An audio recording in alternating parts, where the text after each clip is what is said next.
Hello बच्चों, welcome back to new lecture. तो बच्चों हम लोग कर रहे थे एग्जैक्ट डिफरेंशियल इक्वेशंस चैप्टर को। इसमें हमने सबसे पहली वाली वीडियो में हमने पता कर लिया था कि एग्जैक्ट डिफरेंशियल इक्वेशन क्या होती है, उसका सोल्यूशन हम कैसे निकालते हैं, ठीक है।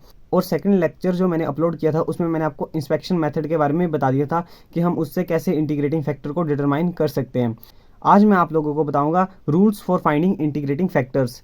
ठीक है, मैंने आपको पहले बता दिया था कि इंटीग्रेटिंग फैक्टर निकालने वाले 5 रूल हैं, 5 रूल्स हैं। उनमें से मैं आपको सिर्फ टोटल 4 रूल्स करवाऊंगा क्योंकि वही इंपॉर्टेंट है, उन्हीं से आप इंटीग्रेटिंग फैक्टर्स को डिटरमाइन कर सकते हो। सो आज की वीडियो में मैं आपको सिर्फ टोटल 2 रूल्स करवाऊंगा क्योंकि फर्स्ट 2 रूल्स जो हैं वो सिमिलर हैं एंड नेक्स्ट 2 रूल्स जो हैं वो सिमिलर हैं।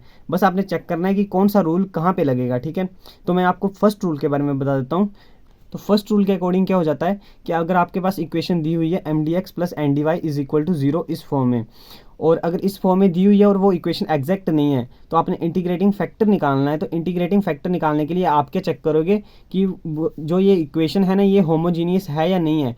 ये इक्वेशन होमोजीनियस होनी चाहिए in x and y. Homogeneous in x and y का मतलब क्या हुआ कि आपके पास जो भी यहाँ पे टर्म्स होंगी ना, ये टर्म्स जो होंगी उनके जो x होगा फॉर एग्जांपल एंड y होगा ना, उनकी जो पावर्स का सम आना चाहिए ना वो हर जगह पर सेम आना चाहिए। अगर हर जगह पर पावर्स का जो सम है वो सेम आता है तो इसका मतलब है वो होमोजीनियस है। मैं आपको क्वेश्चन में इसको ज़्यादा क्लियर करवा दूंगा। अगर ऐसे केस में अगर वो होमोजीनियस है तो उसका जो इंटीग्रेटिंग फैक्टर होगा वो क्या होगा, 1/mx प्लस एन वाई, ठीक है। ये फर्स्ट रूल के अकॉर्डिंग हो गया। क्या किया मैंने, इक्वेशन होमोजीनियस होनी चाहिए और उसका इंटीग्रेटिंग फैक्टर ये होगा, ठीक है। एंड सेकंड रूल मैंने जैसे कि आपको बता दिया कि दोनों सिमिलर ही हैं। सेकंड रूल में क्या हो जाएगा, mx माइनस एन वाई हो जाएगा। उसके लिए एक अलग से कंडीशन होगी, मैं आपको वो भी आगे डिस्कस करूंगा। बट फर्स्ट रूल में होमोजीनियस होगा और ये इंटीग्रेटिंग फैक्टर होगा। अब मैं आपको क्वेश्चन बताता हूँ, तो क्वेश्चन से आपको क्लियर करवाता हूँ कि होमोजीनियस होता है क्या और उसका हम इंटीग्रेटिंग फैक्टर निकाल के सोल्यूशन कैसे फाइंड कर सकते हैं। सो मैं यहाँ पर एक क्वेश्चन लेने वाला हूँ, एग्जाम्पल ले रहा हूँ क्वेश्चन का। मेरे पास क्वेश्चन में दिया हुआ है 3x(y²), इंपॉर्टेंट क्वेश्चन है ये, y³ dx minus 2x² y minus x y² dy is equal to 0। ठीक है, ये मेरे पास एक क्वेश्चन दिया हुआ है। अब मैं इसका सोल्यूशन निकाल के आपको बताऊंगा कि मेरे कहने का मतलब क्या है।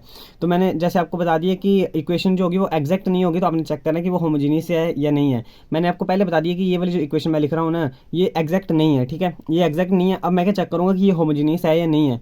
तो होमोजीनियस का मतलब क्या हो गया मैं भी आपको बताता हूँ। देखो ये अलग टर्म है क्योंकि बीच में माइनस आ रहा है ना, ये अलग टर्म है और ये अलग टर्म है, ठीक है। ये वाली अलग टर्म है, ये वाली अलग टर्म है। तो यहाँ पर मैंने देखा कि y की पावर 2 है, x की पावर 1 है, 2 + 1 3 हो गया ना। इस वाली टर्म में कितनी पावर है, टोटल 3। इन दोनों की पावर को हम ऐड करेंगे और ये अलग टर्म है क्योंकि, तो यहाँ पर आ रहा है 2 + 1 3, यहाँ भी 3, यहाँ भी 3 और यहाँ पर भी 3 एंड यहाँ पर 2 + 1 3 हो गया। तो यहाँ पर हर जगह पावर जो है वो 3 आ रही है। तो इसका मतलब क्या है, होमोजीनियस है ये इक्वेशन, ठीक है। होमोजीनियस का मतलब समझ गए ना आप, हर एक टर्म में आपने पावर को चेक करना है। हर एक टर्म की यहाँ पर पावर जो होगी वो सेम होनी चाहिए, इक्वल होनी चाहिए, तब वो होमोजीनियस होगी। और उसका जो इंटीग्रेटिंग फैक्टर होगा वो क्या हो जाएगा, 1/mx प्लस एन वाई, ठीक है।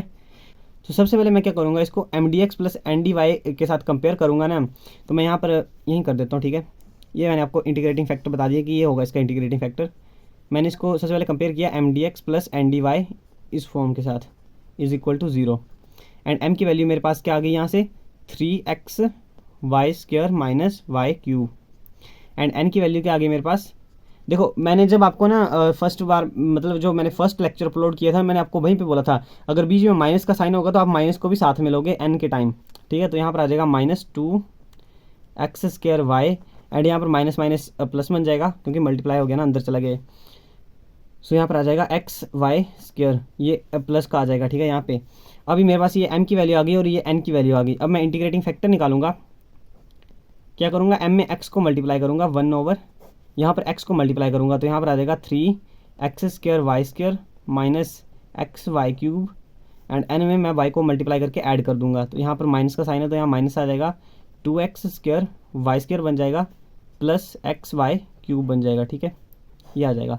अब ये पॉजिटिव का ये नेगेटिव का ये कट जाएगा। अब ये 3 टाइम्स है एंड ये 2 टाइम्स है तो यहाँ पर एक 1 टाइम मतलब बचेगा ना माइनस करके। तो यहाँ पर आ जाएगा 1/x² एंड y², ठीक है, ये बचेगा ना।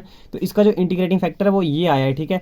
अब हम क्या करते हैं, इंटीग्रेटिंग फैक्टर से गिवन इक्वेशन को, फॉर एग्जांपल इक्वेशन नंबर 1 है, मैं इस इंटीग्रेटिंग फैक्टर से इस इक्वेशन को मल्टीप्लाई करूंगा तो मेरे पास इक्वेशन जो होगी वो रिजल्टिंग इक्वेशन जो होगी वो एग्जैक्ट बन जाएगी। तो मैं मल्टीप्लाई कर देता हूँ तो मेरे पास आ जाएगा। देखो मल्टीप्लाई करते टाइम आपने जितनी इक्वेशन सिंप्लीफाई हो सके आपने उतनी सिंप्लीफाई करनी है। जैसे मैं यहाँ पे कर रहा हूँ 3xy², मैं क्या कर रहा हूँ, इसको हर एक टर्म के साथ मैं डिवाइड कर रहा हूँ। मैंने इसको जो फर्स्ट टर्म थी मैंने इसके साथ भी कर दिया इसको, -y³ ओवर x²y², ठीक है। सेकंड वाली के साथ भी कर दिया, and here it is dx minus, and यहाँ पे आ जाएगा 2x² over x²y² and -xy² over x²y², ठीक है। एंड यहाँ पे आ जाएगा dy = 0।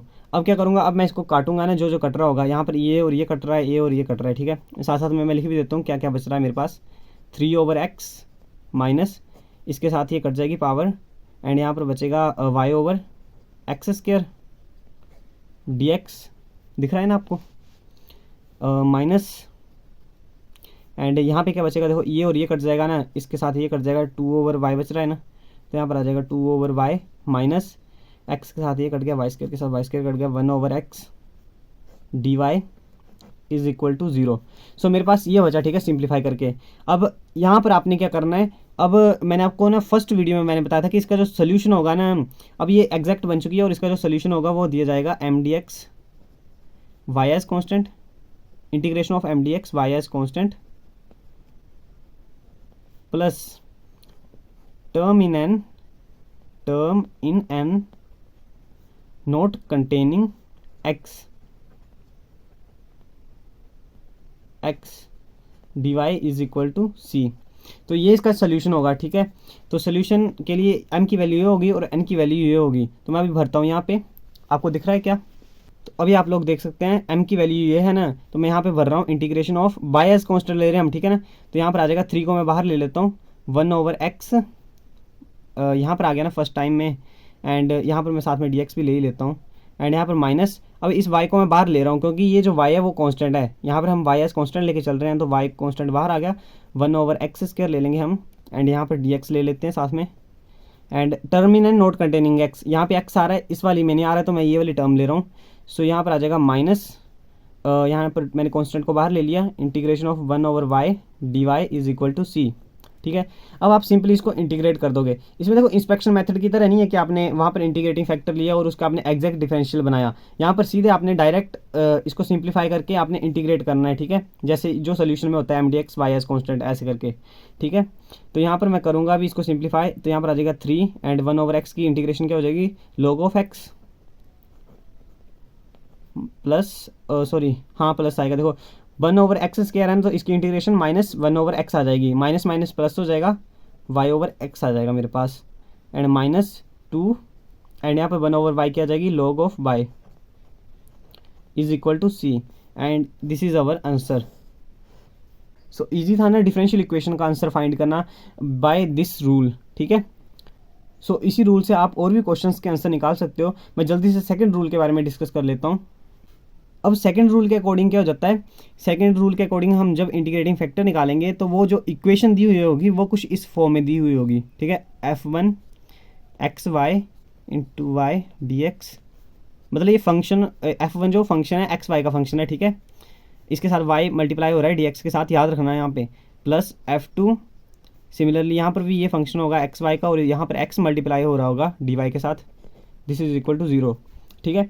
सेकंड रूल के अकॉर्डिंग ये इस टाइप में हमको इक्वेशन दी हुई होगी और उसका जो इंटीग्रेटिंग फैक्टर होगा वो हो जाएगा 1/mx - ny, जो कि मैंने आपको पहले बता दिया था, ये हो जाएगा इसका इंटीग्रेटिंग फैक्टर।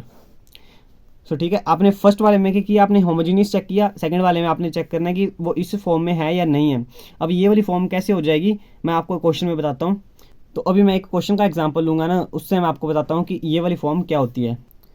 सो बच्चों मैंने यहाँ पर एक क्वेश्चन का एग्जांपल लिया हुआ है और ये जो इक्वेशन है ये एग्जैक्ट नहीं है, ठीक है, मैंने आपको पहले बता दिया। अभी ये इक्वेशन एग्जैक्ट नहीं है, मैं इंटीग्रेटिंग फैक्टर फाइंड करूँगा। अब देखो मैंने आपको सेकंड रूल में जैसे मैंने आपको बता दिया कि आपने चेक करना है कि वो f1 xy का फंक्शन होना चाहिए और dx के साथ यहाँ पे y मल्टीप्लाई होना चाहिए, यानी कि यहाँ पे y होना चाहिए था और यहाँ पे x होना चाहिए था।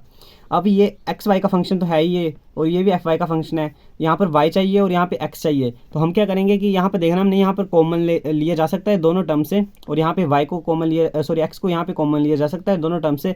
सो हम उनको कॉमन लेके इसको उस फॉर्म में बनाएंगे।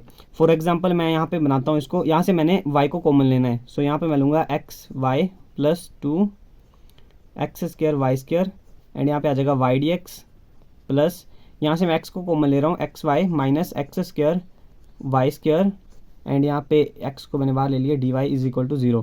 सो अब मैं इसको देखूँ कि ये f1 एक्स वाई का फंक्शन एंड यहाँ पे y d x plus f2 x y का function and x d x is equal to 0, ये इस फॉर्म के साथ ये वाली जो इक्वेशन है, ये वाली इक्वेशन इस फॉर्म के साथ मैच हो रही है या नहीं हो रही है?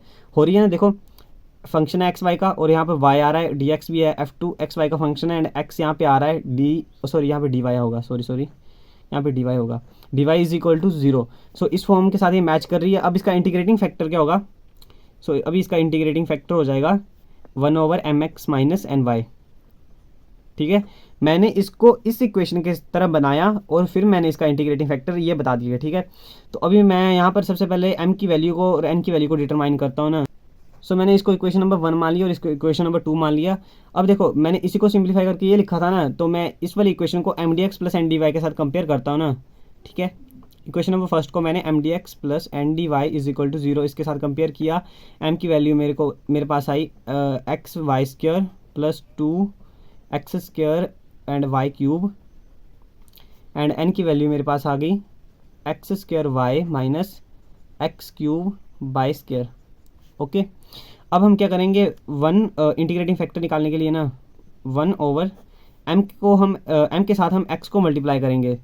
सो यहाँ पर आ जाएगा x square y square plus 2x cube y cube and n के साथ हम y को मल्टीप्लाई करके हम माइनस करेंगे। सो यहाँ पे आ जाएगा minus x square y square हो जाएगा एंड माइनस माइनस प्लस हो जाएगा x cube and y cube हो जाएगा। अब यहाँ पे मैंने देखा, ये देखो ये वाला पॉजिटिव है, ये वाला भी पॉजिटिव है, ये दोनों ऐड हो जाएंगे एंड ये वाले दोनों कट हो जाएंगे। सो यहाँ पर मेरे पास इंटीग्रेटिंग फैक्टर क्या आएगा, 1/2 + 1 3 हो जाएगा, 3 times x cube y cube. ठीक है, ये आ गया मेरे पास इंटीग्रेटिंग फैक्टर, आपको दिख रहा हो ना। अब हम क्या करेंगे, अब हम इस इंटीग्रेटिंग फैक्टर को इक्वेशन नंबर 1 के साथ हम मल्टीप्लाई करेंगे और हम इसको सिंप्लीफाई करके इसका हम सोल्यूशन निकालेंगे आगे। सो मैं अब इस इंटीग्रेटिंग फैक्टर को इक्वेशन नंबर 1 के साथ मल्टीप्लाई कर रहा हूँ। सो इक्वेशन नंबर 1 में मेरे पास था एक्स वाई स्क्वायर, मैं हर एक टर्म के नीचे इसको डिवाइड कर दूंगा ना, थोड़ा सा सिंप्लीफाई करके लिखूंगा मतलब इसको। सो यहाँ पे आ जाएगा ये plus 2x square Y cube था और यहाँ इसको नीचे डिवाइड करूँगा 3x क्यूब वाई क्यूब के साथ एंड यहाँ पे आ जाएगा dx plus x square y over 3x cube y cube and यहाँ पे आ जाएगा minus x cube y square था और यहाँ पर फिर से ये आ जाएगा नीचे 3x क्यूब वाई क्यूब। देखो मैं यहाँ पर हर एक टर्म के नीचे क्यों लिख रहा हूँ, क्योंकि इससे आपको समझने में आसानी होगी। यहाँ पर आ जाएगा d y is equal to 0। अब मैं इसको काटूंगा ना, जो जो कट रहा होगा तो यहाँ पर आ जाएगा, इससे ये कटेगा, यहाँ पे स्क्वायर बचेगा एंड इससे ये कट हो जाएगा। ठीक है, सो फर्स्ट में मेरे पास बच रहा है यहाँ पे 1/3 एक्स स्क्वायर वाई। ठीक है, एंड यहाँ पर आ जाएगा प्लस, अब देखो यहाँ एक्स स्क्वायर के साथ ये कट रहा है मतलब पूरा और इसके साथ ये कट रहा है।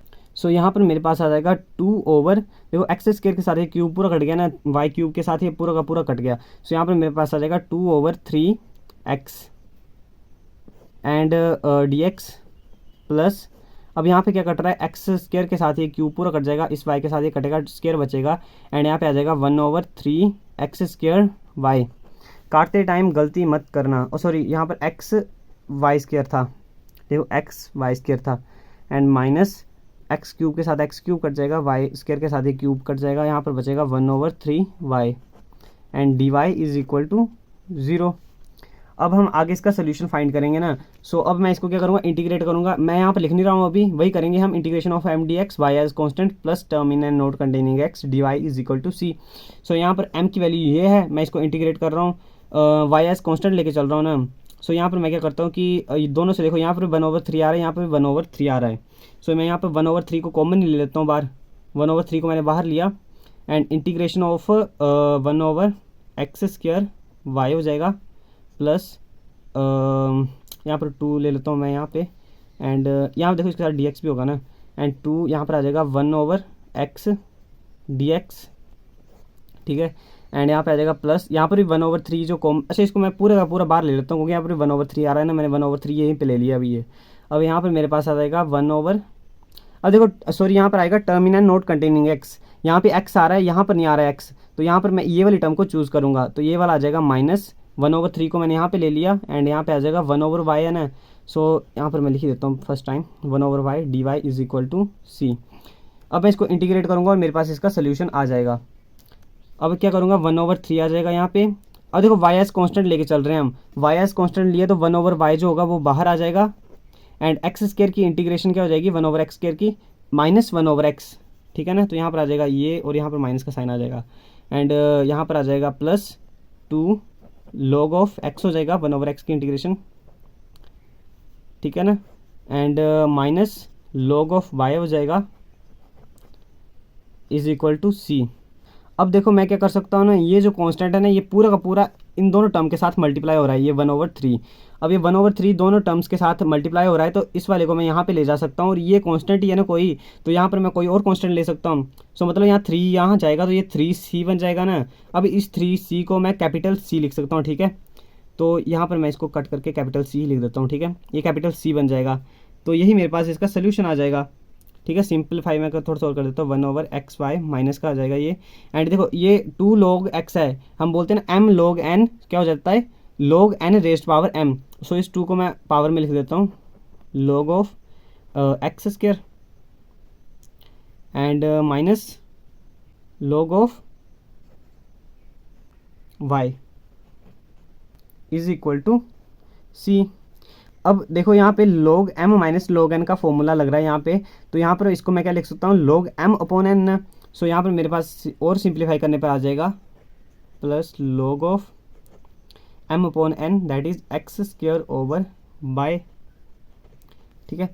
अब देखो यहाँ पर मैंने स्क्वायर ले लिया है ना, स्क्वायर के टाइम हमको मोड लगाने की ज़रूरत नहीं होती, ठीक है ना, ये आप थोड़ा सा नोट कर लेना इसको, स्क्वायर के टाइम यहाँ पर मोड लगाने की ज़रूरत नहीं है। सो यहाँ पर मैं इसको डायरेक्ट लिख सकता हूँ log x square upon mod mod y, this is equal to c, and this is our answer. So easy था ना आंसर निकालना इसका भी, तो आप ऐसे ही और भी क्वेश्चंस के आंसर निकाल सकते हो। So thanks for watching this video. Next video में हम नेक्स्ट के 2 रूल्स जो हैं जो बचे हुए हैं वही लास्ट हैं, हम उनको करेंगे और ये वाला चैप्टर हमारा फिनिश हो जाएगा। इसके बाद हम न्यू चैप्टर स्टार्ट करेंगे।